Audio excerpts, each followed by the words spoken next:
Welcome, everyone. My name is Carol Watts, and I'm the president of the League of Women Voters of San Jose, Santa Clara.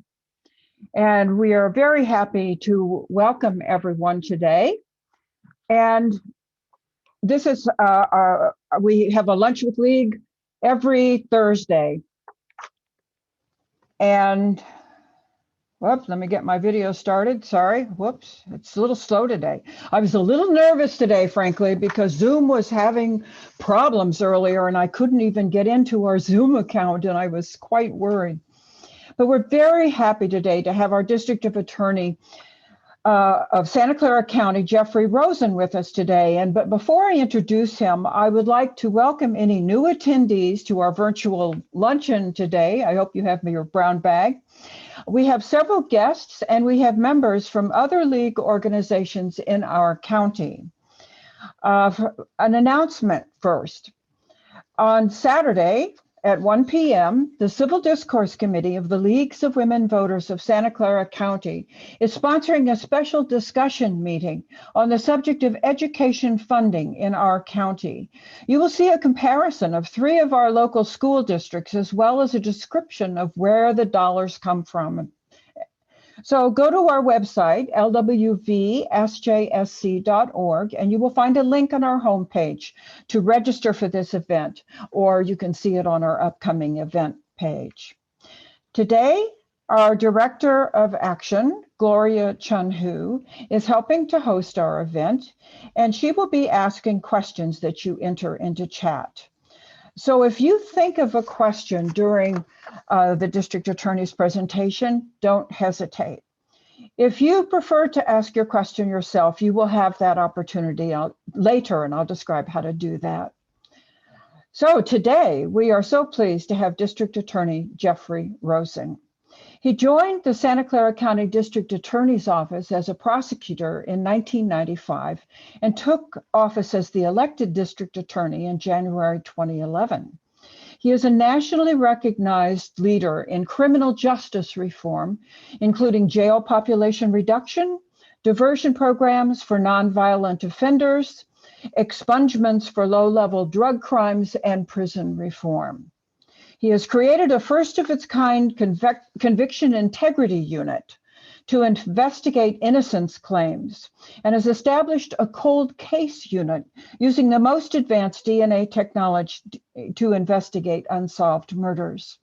He's opened family justice centers throughout the county to make sure that domestic violence survivors had easier access to legal help, shelter, food, and counseling. And he's implemented a 12-week parent project course completed by thousands of local families to help parents strengthen their families and keep troubled young people out of the criminal justice system in the first place. So now let's learn more about the work of the DA's office, especially how they are trying to rebuild the community's trust in law enforcement. Mr. Rosen, welcome very much. Thank you very much, Carol, for that very warm introduction. It's so good to be with all of you, albeit virtually, this afternoon. I know we have a hard stop at 1 o'clock, so I thought I would speak for about a half hour and then save the rest of the time for questions. So let's start out and just with some basic ideas about the DA's office and what it does. The mission of the District Attorney's Office is to vigorously pursue justice in a way that is fair and treats people equally and with respect. So we kind of break that mission down a little bit. There's certain words that pop out, right? Vigorously. We vigorously pursue justice. Why do we emphasize that? Well, that's because justice doesn't just happen, right? Crimes don't just solve themselves. In order to solve crimes and to keep crime low, we have to act vigorously and purposefully to do that. And so that's why we emphasize that. But we want to pursue justice in a way that is fair and treats people equally and with respect. And the emphasis there is, sometimes you might have heard phrases, procedural justice, substantive justice. I think what we're getting at is that there's at least 2 kinds of justice. There is justice in the sense of the end result. So in the context of criminal cases, the end result might be a conviction. It might be a prison sentence, might be a jail sentence. It might be diversion. But was the result of that process fair, the result? But we also know in life that the way you do things is very, very important. And so we very much believe in this country that fair and just processes tend to lead to fair and just results. Now, I'm not saying that's always the case, but we know that if you have a process that is not fair, that is not just, then it's really unlikely that you're going to get a fair and just result. So what we emphasize there is that during the process of a criminal investigation or prosecution, was the crime victim treated respectfully, professionally? Were all of the defendant's constitutional rights scrupulously protected? Were witnesses, police officers, judges, the court treated respectfully? Because it's not just about the result in terms of what justice is. Justice includes that whole process leading to that result.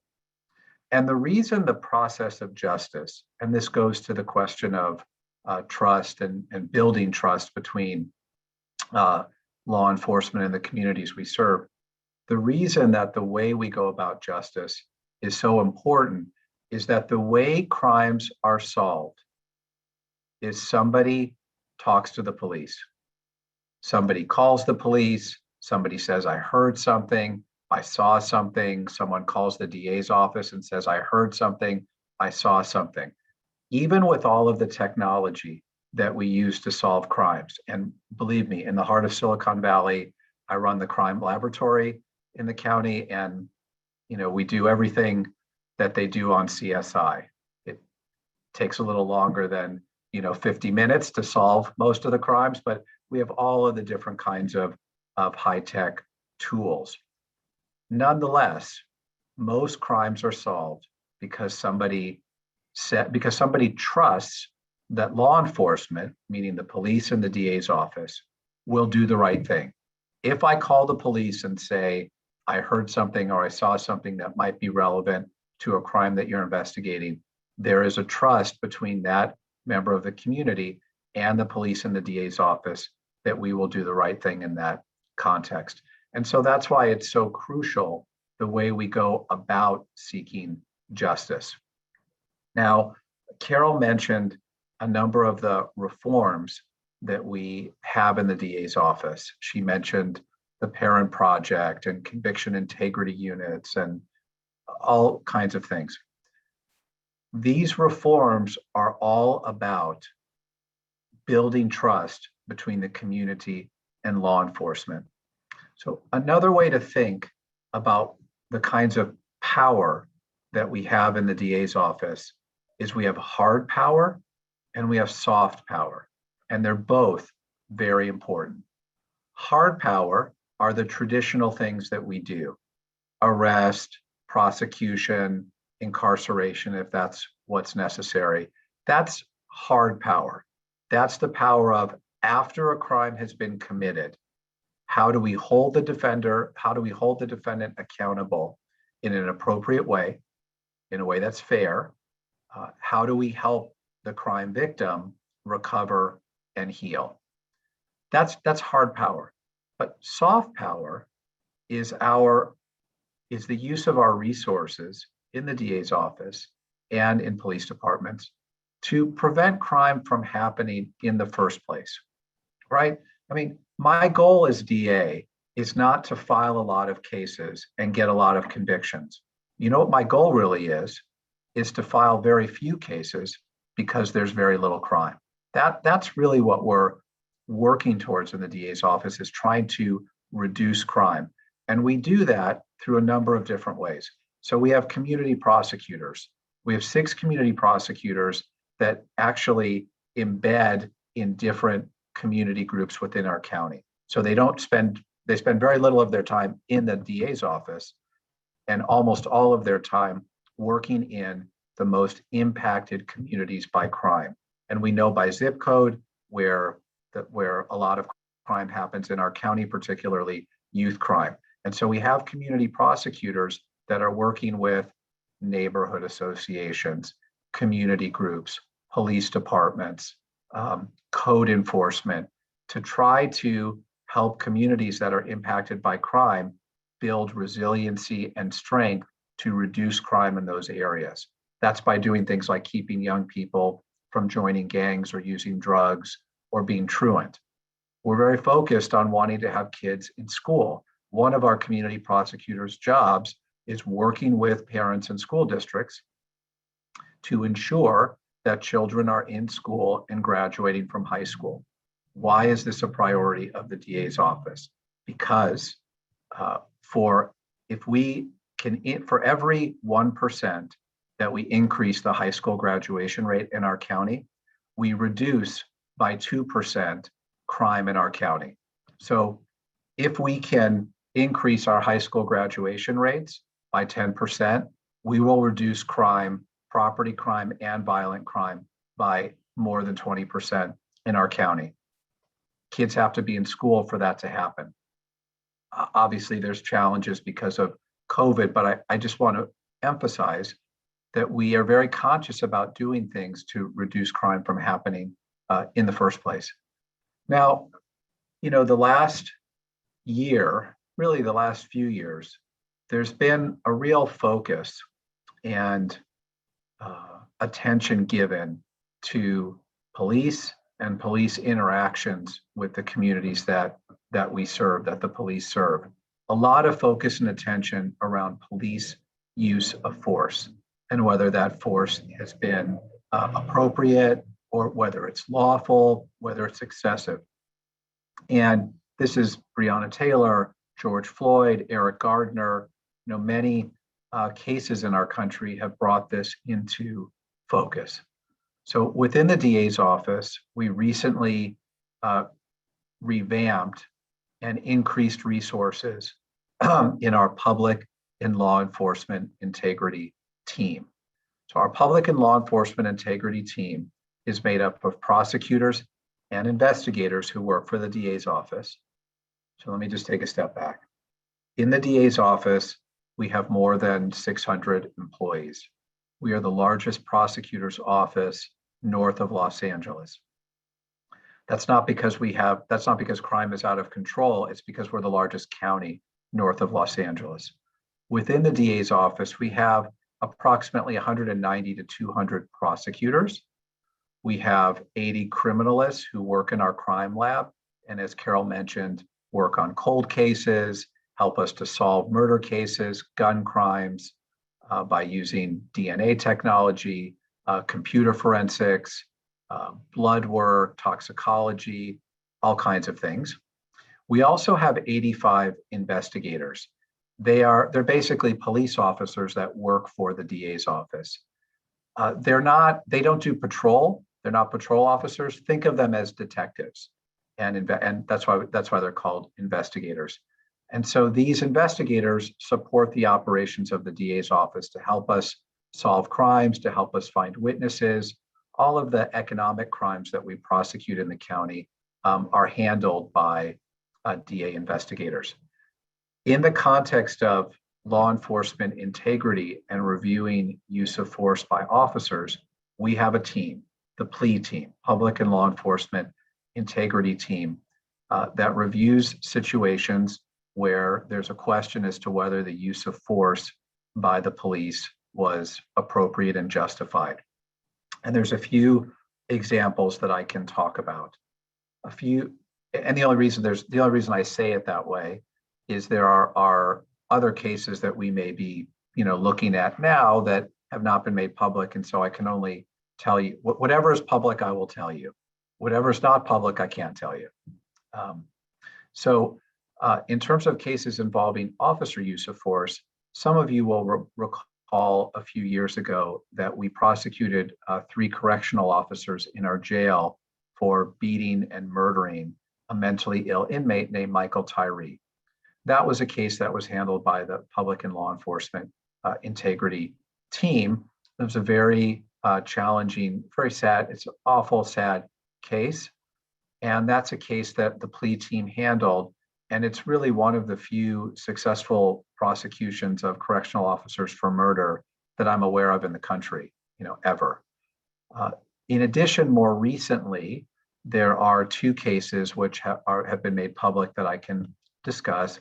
One is a case involving a San Jose officer who dragged a woman out, who kicked a woman in the stomach and dragged her out of her car. That's a case that we have charged as excessive force, and that case hasn't gone to trial yet, but I expect it will sometime in the next year. That's a case being handled by the plea team. There's also a case in Palo Alto where we filed charges for excessive use of force against a police officer in an encounter involving a man whose head was, slammed on a hood, and where an anti-gay epithet was uttered as well. Those are two cases we are currently prosecuting for officers using excessive force, and that's handled through the plea team. Of course, I work closely. I talk with the IPA, the independent police auditor, as to whether there's cases that they think we should look at criminally. I have very strong agreements with the police chiefs in the county where if there's situations that they come across where they think the conduct of one of their officers was criminal, they notify the DA's office. And in addition, members of the public can contact the DA's office, the public and law enforcement integrity team, directly to say, here's a cell phone video, or here's a situation where I think an officer used excessive force, and we will investigate all of those matters. In terms of police officer use of force, we also in this county have a model, really national standard for how we investigate officer uses of force which result in death. And in these situations, if an officer shoots someone in the line of duty and causes that civilian's death, the DA's office sends a prosecutor and investigators immediately to the crime scene, and we lead that investigation. We lead that criminal investigation in terms of interviewing the officers that were involved, other civilians, if that's necessary, as well as examining all of the different forensic evidence in that kind of situation. If these investigations are very detailed, they involve a lot of video evidence now, which we review as well. And after a very thorough, independent, and transparent investigation, which we try to do as quickly as possible, we try to have these investigations completed within 6 to 12 months. If we decide to file charges against the officer, that we determine that the use of force was not lawful, we simply file charges.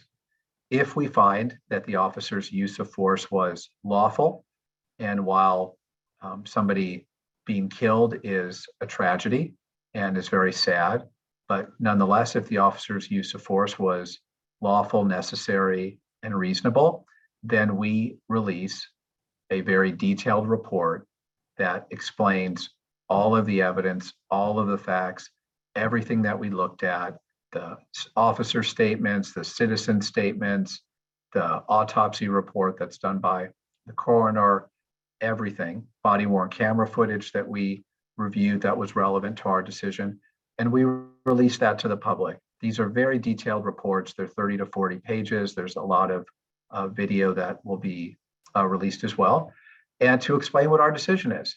I very much believe that in a democracy, people have the right to know that the information their government is relying on to make important decisions.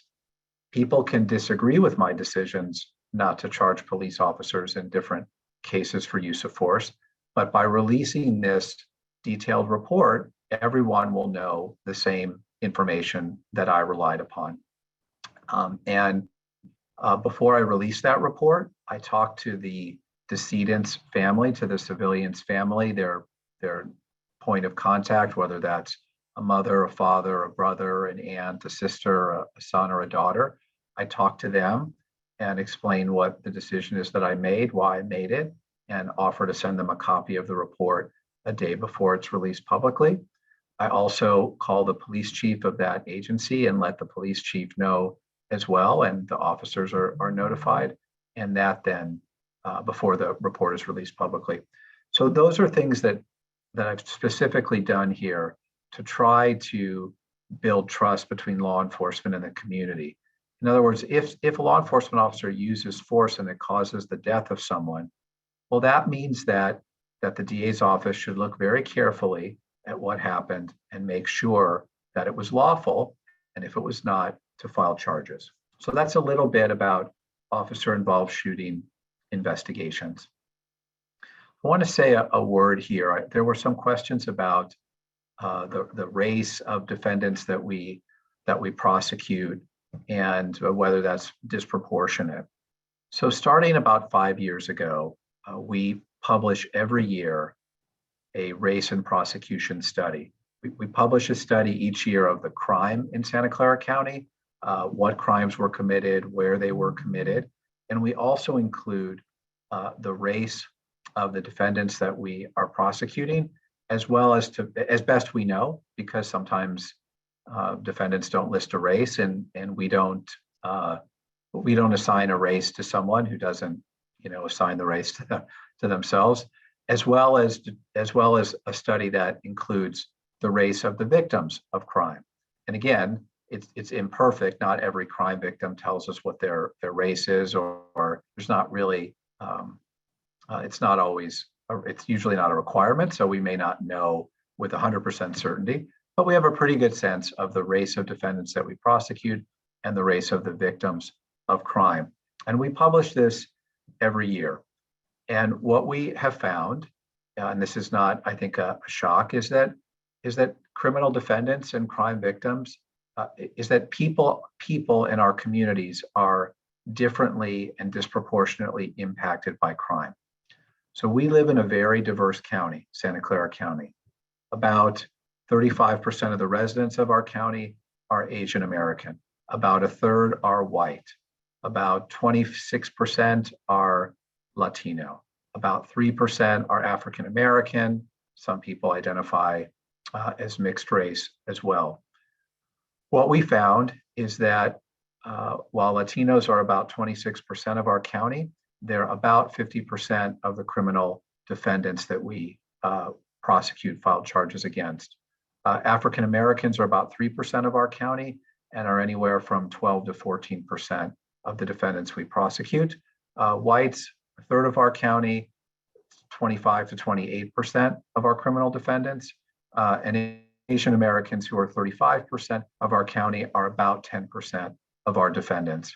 And the race of crime victims is roughly similar to the race of criminal defendants. So we see that crime's impacting people disproportionately. We then went and drilled down, and we do this every year, and said, okay, we know where crime is happening in our county. Let's look at high school graduation rates in that county. Let's look at employment in that county, in that zip code, pardon me. Let's look at employment in that zip code. Let's look at wages in that zip code. Let's look at healthcare in that zip code. And not surprisingly, what we find is areas that are heavily impacted by crime tend to be poorer, tend to have lower high school graduation rates, tend to have fewer people covered by healthcare. And so all of these factors play into the disproportionality that we see in the criminal justice system. Our society has disproportionality in it in almost every sphere. And so from where you're born to where you go to school, to what kinds of jobs are available to you, right? These are all things that are not evenly distributed throughout our county, throughout our state, or throughout our country. And the criminal justice system, in some sense, is sort of like the last stop on that train of someone's life as to what happens that leads them to this point. So I say that by way of just putting into context some of the numbers that I just shared with you about disproportionality. But then we asked ourselves in the DA's office, is there something that we are doing in the DA's office that is contributing to that disproportionality, right? Are we exacerbating the prosecution of African Americans and Latinos, for instance? Is there something we're doing? And so we brought in outside experts to help us, nonprofits that don't work for the DA's office, to study different things that we have done. One of the things we did was we designed, experiment's not the right word, but we took a particular crime that can be charged in different ways, whether it's robbery or assault or felony assault. And we had some of those cases issued blind, which meaning that we redacted all of the racial identifiers from the police reports. We obviously couldn't do this if there was body-worn camera footage. We had to exclude those kinds of cases. And then we had other reports where the races are listed. And I should say, I don't imagine many of you have looked at police reports. The race of individuals is not like particularly highlighted anywhere in the report. It may be listed, it's not highlighted. But so we had these two groups, right? One with the races removed, one with the races included. And then we wanted to see, did we issue those cases differently? Did we make did we charge them differently? And the answer was no. We charged them basically the same way. And increasingly, with the use of body-worn camera footage and cell phone video, it's harder to even do this because we've got these videos. The other thing we looked at is when the police bring us cases to file charges, do we charge cases more frequently, more often, if the defendant is of a certain race, and less often if the defendant is of a different race? So we looked at all the cases that we file each year. And when I started as DA, we filed about 40,000 criminal cases a year in the county. Vast majority are misdemeanors. This is a very safe county to live in. Not as safe as I want it to be, not as safe as we're going to make it, but it's a very safe county. Today we file about 30,000 criminal cases a year. Those 10,000 cases, we are diverting those cases to mental health, to drug treatment, to other kinds of diversion programs where we can get accountability and restitution for a victim without incarceration. But we look at those number of cases we file, and we see that we file 79 to 84% of the cases that the police bring to us for filing. And whether the person is Asian, Latino, white, or African American, it's anywhere from 79 to 84%. We file charges in those cases.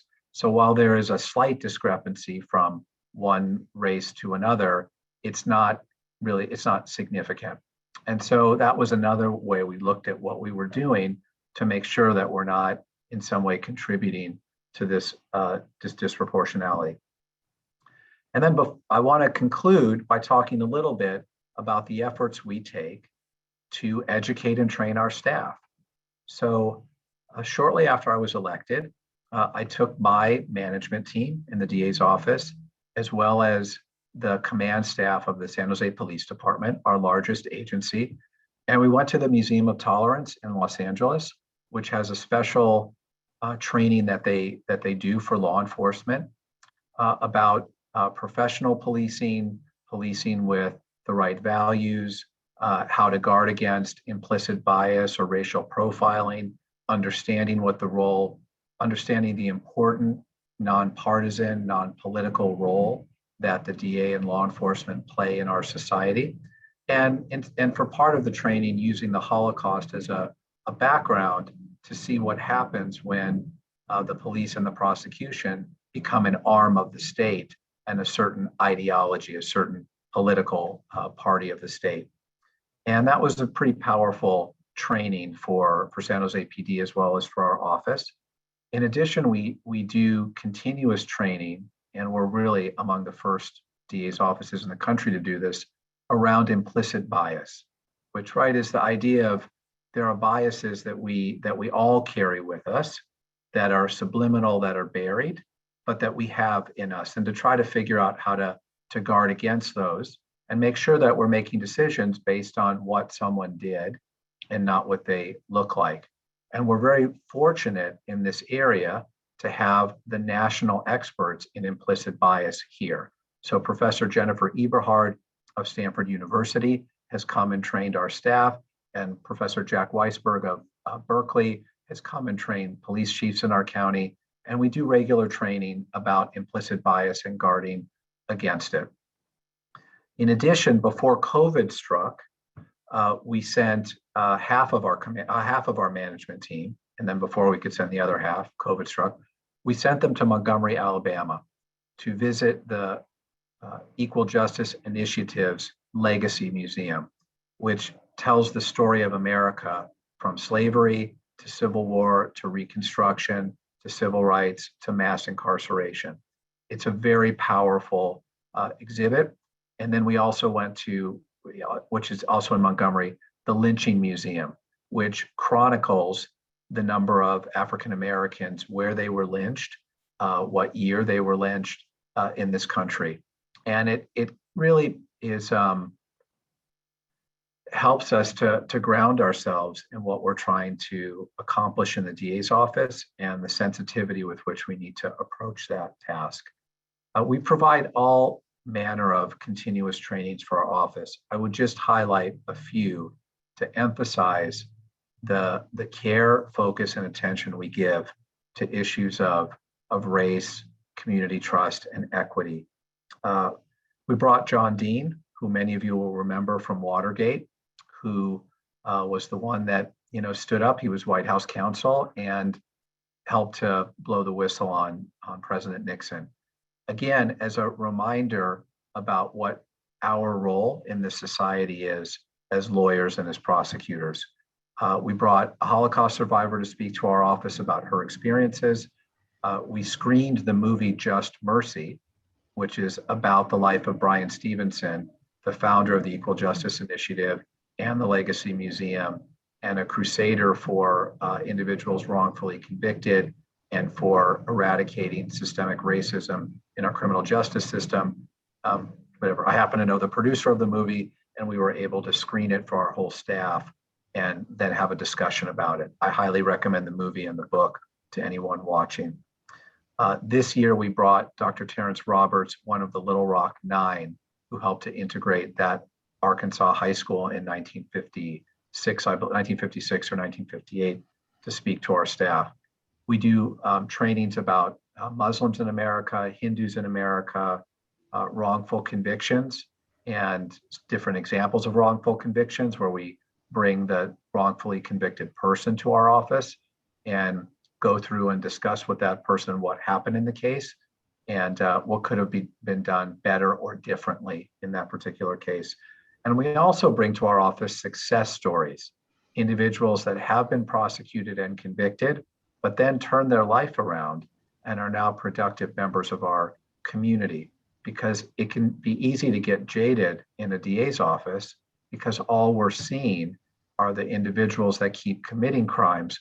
By definition, if someone that we have prosecuted stops committing crimes, we will not see them in a courtroom. So my job as the DA is to think, how can I bring that reality to our prosecutors to help us be open to mercy and leniency when that's appropriate? Because there are people that turn their lives around and can succeed with the proper, motivations and incentives. And then lastly, I would just say we have a diversity committee in the DA's office to make sure that everything that we are doing is mindful of issues of race and equity in our society. So those are some of the things that we're doing in the DA's office to try to strengthen trust between law enforcement and the communities that we serve.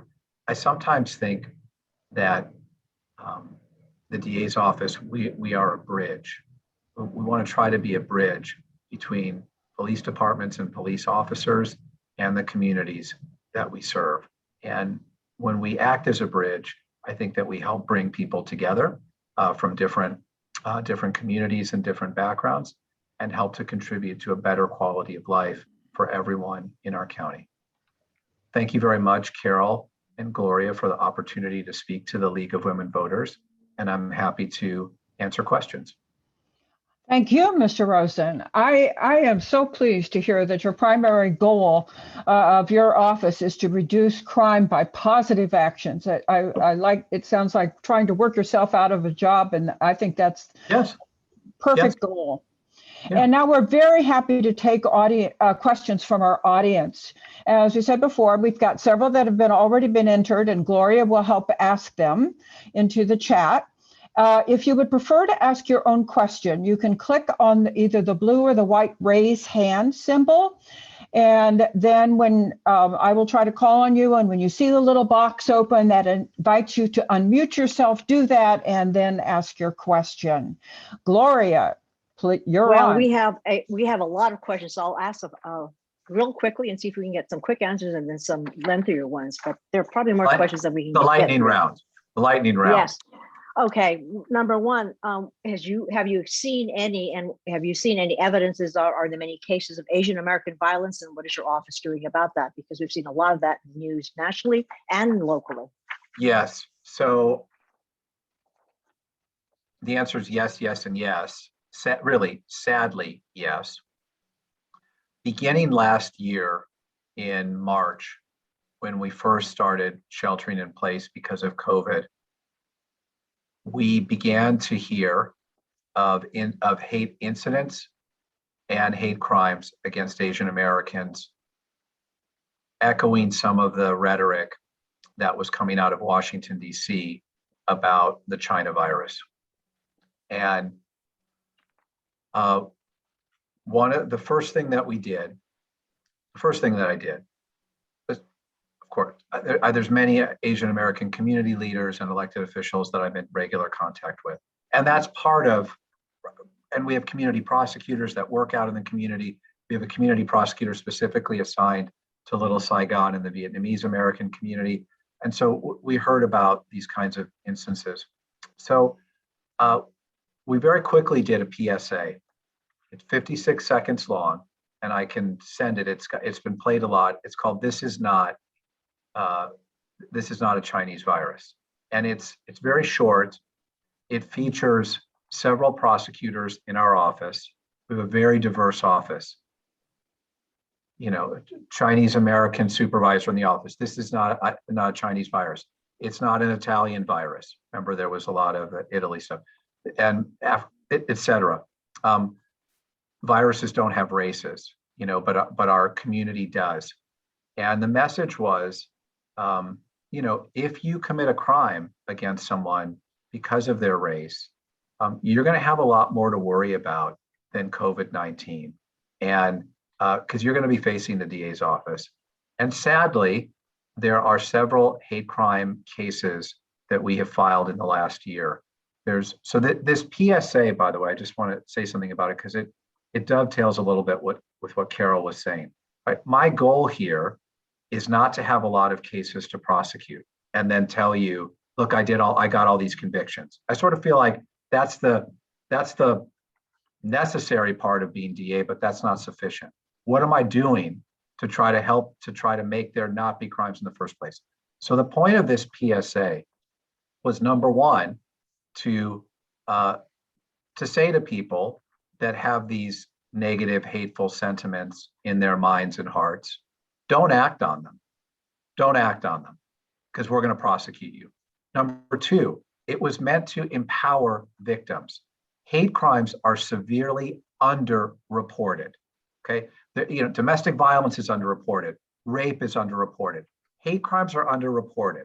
The victim often has a sense of shame associated with it, or I don't think anyone's going to take it seriously. I don't want to put myself out there. So part of the message of this PSA was to say, report this. We take this seriously. Law enforcement and the DA's office takes it seriously. It may be that something is not a crime. Generally, words are hate incidents. When you act on those words in a way that has a physical consequence, then it becomes a hate crime. So sometimes there's a line between the hate incident and the hate crime. Nonetheless, we want you to report that to the police and the DA's office, because even if it's only a hate incident, we will talk to that person. and send a strong message that this is not acceptable or appropriate in our community. And Thank you, third, Mr. Rosen. I think we would really love to have a copy of that PSA if you'd send it to us. I'm conscious because you're kind of speaking to the choir here. I think we all agree with you on that. okay, all right, If I may, I just want to get to a couple of other questions. Of course. We have a slew of them. Very quickly, yes, no, are there any San Jose residents being looked at for the January 6th violence that happened in Washington, D.C. that you're aware of? I'm not aware of any San Jose residents that are being looked at, nor, and I'm definitely not aware of any law enforcement personnel from our county who went to Washington, D.C. on January 6th. I've read the reports of police officers in other jurisdictions going and participating in the insurrection against a free and fair election in this country. And I'm totally disgusted by it. I am not aware of any police officer or sheriff's deputy in our county who did that. And I think that, and I'm proud of that. I think that speaks well for our law enforcement here. Do you have any thoughts about the current shield laws that protect so many police officers who may go from one department to another with suspicion of crimes, but that have not been resolved, but then are allowed to go on because the shield laws seem to protect police officers? So I know result in abuses. Sure. So I know there's the last few years in Sacramento, there's been different legislation. There's different laws related to records associated with police officers. And so one law that was recently enacted maybe a year or two ago was that examples where officers lied or committed crimes while they essentially lied or committed crimes while they were on duty, those things have to be disclosed publicly. Now, I know there may be legislation in Sacramento this year about not allowing a police officer who was fired for misconduct from one department to be hired by another department. I don't know what the status of that legislation is. I'll just give you my thoughts about this.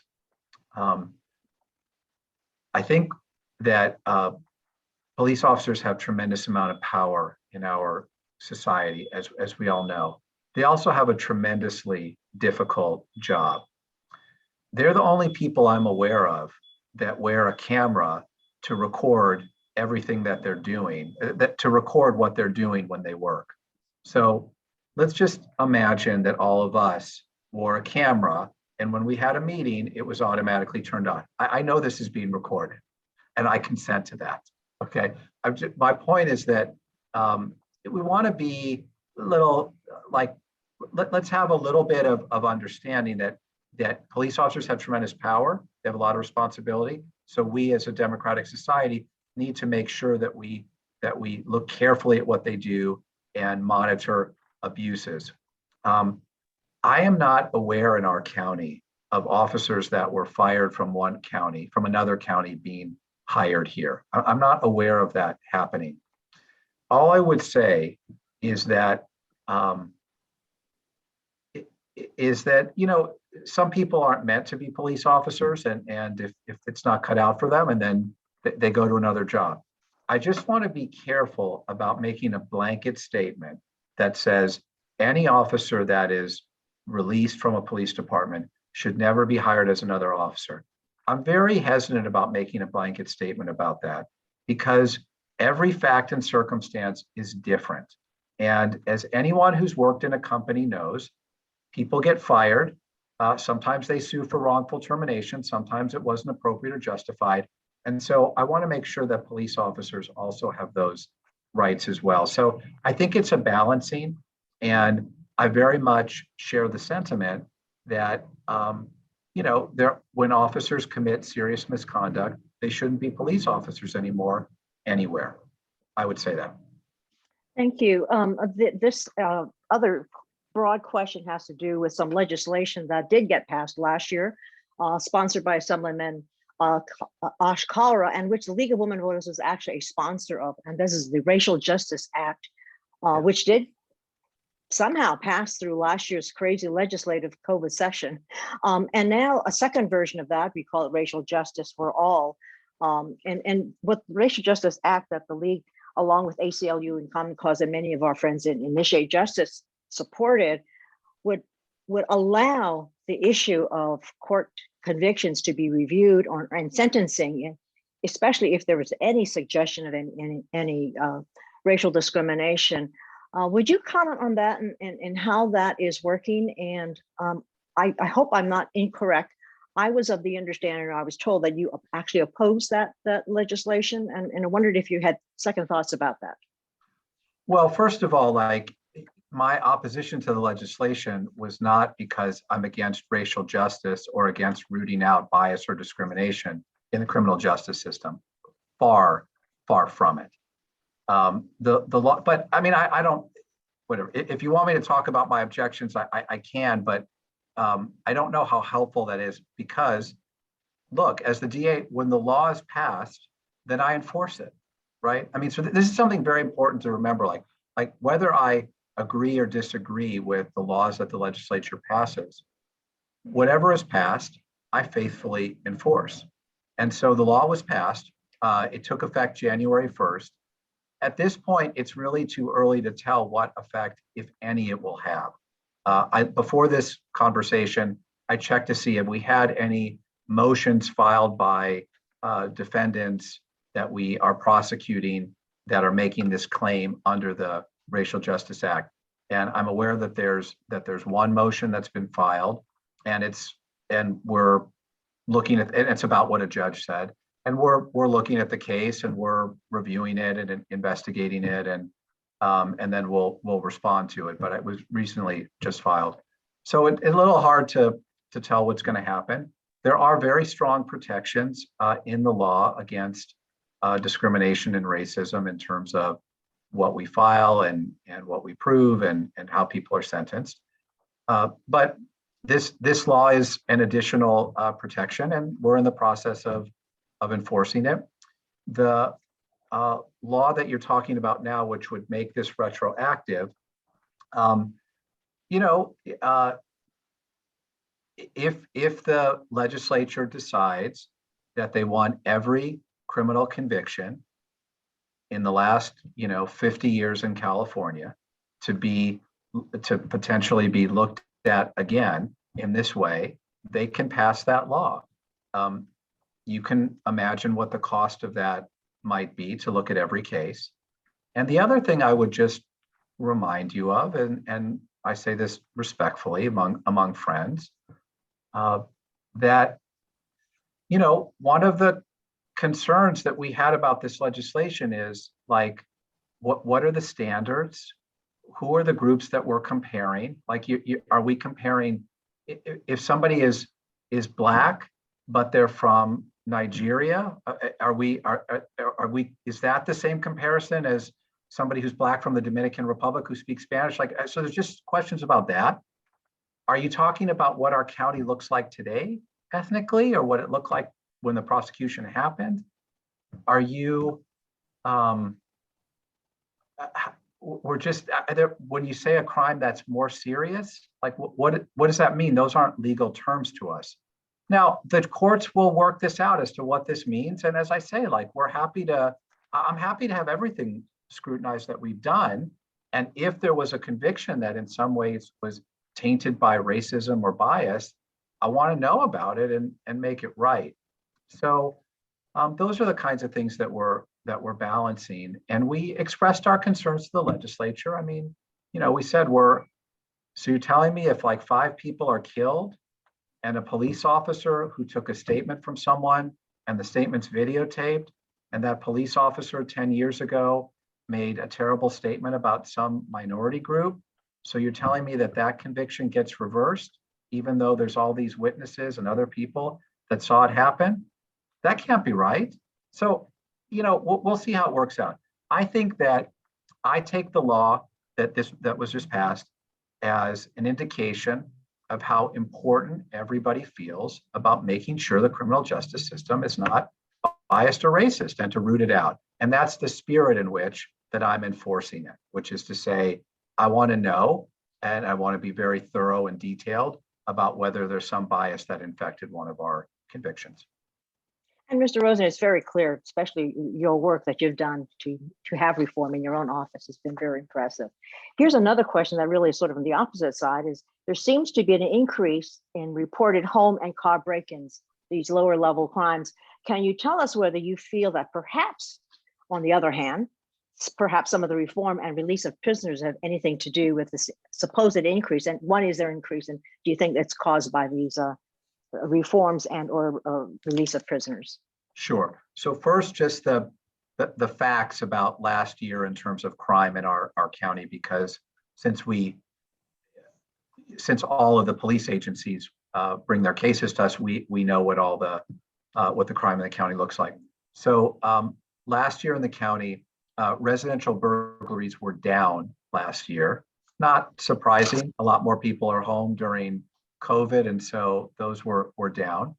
But other kinds of thefts, like commercial burglary, like breaking into a business, or auto burglary, stealing cars, that was up, as well as aggravated assaults were up as well. Aggravated assaults are a good indication of violent crime in an area, more so I would say than homicides, which were also up a little bit, but aggravated assaults are a better barometer. Now, when I say these crimes were up, okay, yes, they were up over last year, 5 to 10 to 15%, roughly. But we're still talking about crime in our county at historically low levels. I mean, not just compared to other counties, but compared to ourselves. We're still looking at crime that is among the lowest we've had since we've recorded crime since the 1960s. So it's continued to be low. But the question, of course, gets at one thing that is interesting about crime. Let's say if we have 100 murders in our county, God forbid, we haven't had that many since the 90s. If we had 100 murders, each one would be covered X number of minutes on the local news, X number of inches in the newspaper. Okay. Guess what? Last year in our county, we had, I think, 45 murders. Okay. But the same 100 or 45 murders, you're still going to have the same number of minutes on the local news, the same number of inches in the newspaper. So it gives this impression that that crime is always up and rampant. Okay. I take it that, of course, crime is, I'm the DA, of course, I'm very concerned about crime. But the message that's sent by the media is that it's always going up. And in fact, it's not. And they ask people, every year, Gallup asks people, is crime up or down? And every year, like 70% of Americans say there's more crime this year than last year. And that's not true. But what it means is what people are really answering when they're asked that question is, do you think it's important for our government to put resources towards reducing crime? And the answer to that is absolutely yes. Now, in terms of the release of inmates, we have yet to see a correlation between that and the increase in the auto thefts. But we look very carefully at that because our jail population is less than half of what it was when I took office as DA. And so we look very carefully, and we have all kinds of programs and monitoring to make sure that people who are not in custody, who are being prosecuted or have been convicted, are not committing crimes. And we've had a lot of success. Our recidivism rate is much lower than it is in other counties or other states, but it's not zero. It's not zero. And I don't know that we're ever going to get to zero. Well, actually, I think sometimes we forget how lucky we are because we are in a county that is very safe. And especially, we talked about the low numbers of police in San Jose, and yet we have such a low rate of crime. We have just a query about process. We have individual who's asked a question, said that 2 months ago, she wrote a letter to your office concerned about someone she knew who was fearing incarceration. She never heard back. Is there a different process or a way that she might follow up or to ensure that she gets a kind of, at least a response?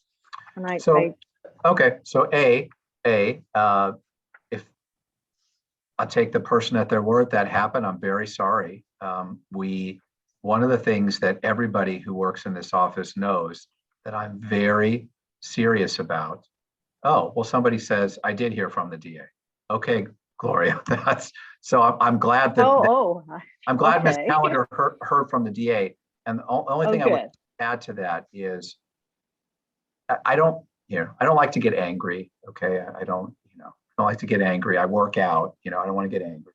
But one thing that will really bother me is if someone contacts the DA's office and asks for information or help about anything, okay, and they don't get a response, within a day or 2 days, either saying, here's the answer, or I'm sorry, we can't help you, but here's where you should look. Because we're public servants. I mean, you're paying our salary, and the least we can do is be responsive.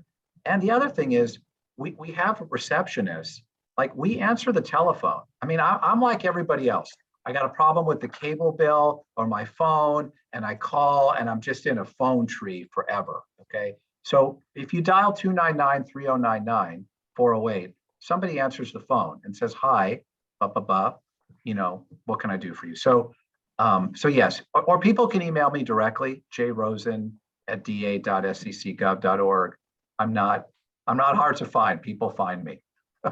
To our audience who's not checking chat, Norma, I misread or misunderstood Norma's question. In fact, she responded very quickly on the chat to say that you, Jeff, responded immediately. So good job there. Oh, good. Okay, great. And yeah, so I think very positive response.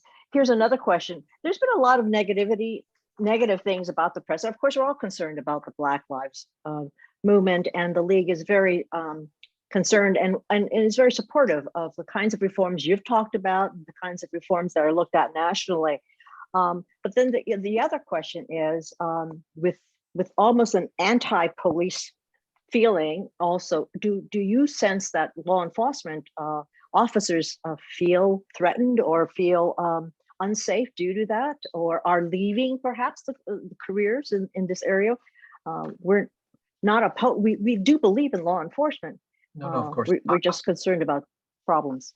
I think that it's challenging to be a police officer today. I think it was challenging 10 years ago, 20 years ago, 30 years ago. I think it's always been challenging. But I do think it's even more challenging today. And I think the officers know that. I think they do their best under difficult and stressful circumstances. I think in our county that there is tremendous support for law enforcement, meaning not whatever the police do, but for law enforcement in the sense of, fairly, respectfully, professionally enforcing the law and working with communities to solve problems and make things safer. Of course, the publicity is going to be around cases where officers do something wrong. And when that happens, look, we're going to prosecute them, but there's a lot of good things that officers are doing every day, but that's not newsworthy, right? I mean, it's dog bites person is not newsworthy. It's if a person bites a dog, that would be newsworthy. So I think there's great sensitivity amongst officers, and I think it's a very challenging time. But most of the officers that I talk to now, granted, maybe they're going to be more positive when they talk to the DA, are doing good work and recognize what an important job they have is, and that when they are following the law, the community is going to support them and the DA is going to support them. And for the occasions where they break the law or do something wrong, they will be held accountable and there'll be consequences. That's what you have to have in a democracy. Always there's checks and balances between who has what power and authority. I work with the police every day. I'd say I have a collaborative relationship with the police, but it's not cozy. It's collaborative, but it's not cozy. That's good to hear, and we're excited about all the work you've been doing. We want to thank you, Mr. Rosen, for your thoughtfulness and to spending time with us. And I think I've covered all of the questions. There's one or two we didn't have time for, but I see we are already over time by a couple of minutes. I do want to say that we're very fortunate to have someone like you as our district attorney. So thank you very much for this and spending the time to help us understand the background. I think that was very, very helpful. A reminder of all the kinds of reforms that are happening that don't get a lot of press. We just, like you said, we have limited news. So thank you. And I'll turn it back to Carol for closing comments. Thank you so much, Jeffrey Rosen and Gloria Chen-Hu. I just want to say that our next Lunch with League is Thursday, another third Thursday, April the 15th, when we will hear from Marianne Techberg, a political and community organizer with Save the Bay. She's going to talk to us about urban greening in San Jose. So thanks again to DA Rosen, thank you, and everyone for joining us today. Stay safe, and let's look forward to getting together in person again. Thank you. Fantastic. Take care. Bye-bye. Yes, thank you.